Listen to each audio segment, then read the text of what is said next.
I'm just grateful that I got to. Hi guys, so today we're going to be reading 1 Samuel 16. I'm just going to start reading. Samuel anoints David as king. Now the Lord said to Samuel, "You have mourned long enough for Saul. I have rejected him as king of Israel, so fill your flask with olive oil and go to Bethlehem. Find a man named Jesse who lives there, for I have selected one of his sons to be my king." But Samuel asked, "How can I do that? If Saul hears about it, he will kill me."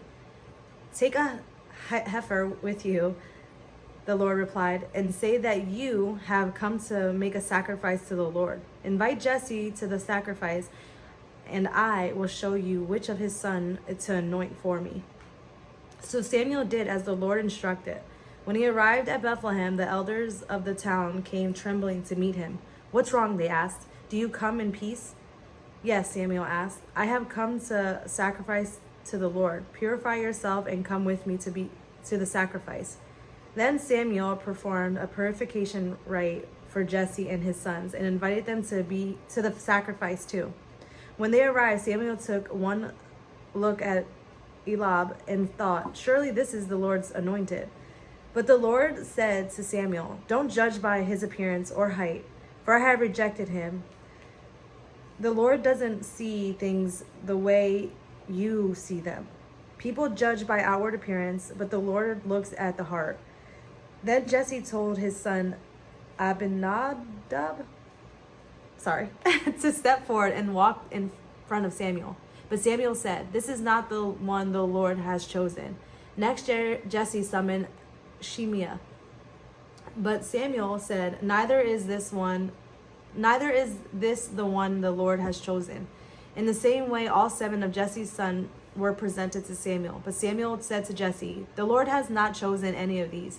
Then Samuel asked, "Are these all your sons you have?" "There is still the youngest," Jesse replied, "but he's out in the fields watching the sheep and goats." "Send for him at once," Samuel said. "We will not sit down to eat until he arrives." So Jesse sent for him. He was dark and handsome with beautiful eyes. And the Lord said, "This is the one, anoint him." So as David stood there among his brothers, Samuel took the flask of olive oil he had brought and anointed David with the oil. And the Spirit of the Lord came powerfully upon David. From that day on, then Samuel returned to Ramah. David serves in Saul's court. Now the Spirit of the Lord had left Saul, and the Lord sent a tormenting spirit that filled him with depression and fear. Some of Saul's servants said to him, "A tormenting spirit from God is troubling you.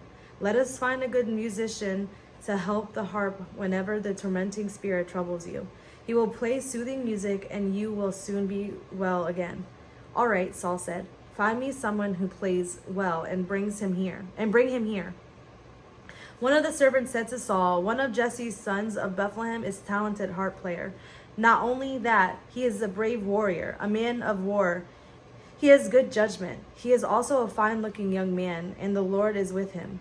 So Saul sent messages to Jesse to say, "Send me your son David, the shepherd."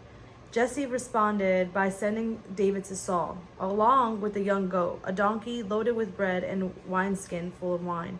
So David went to Saul and began serving him. Saul loved David very much, and David became his armor bearer. Then Saul sent word to Jesse asking, "Please let David remain in my service, for I am very pleased with him." And whenever the tormenting spirit from God troubled Saul, David would play the harp, and Saul would feel better, and the tormenting spirit would go away.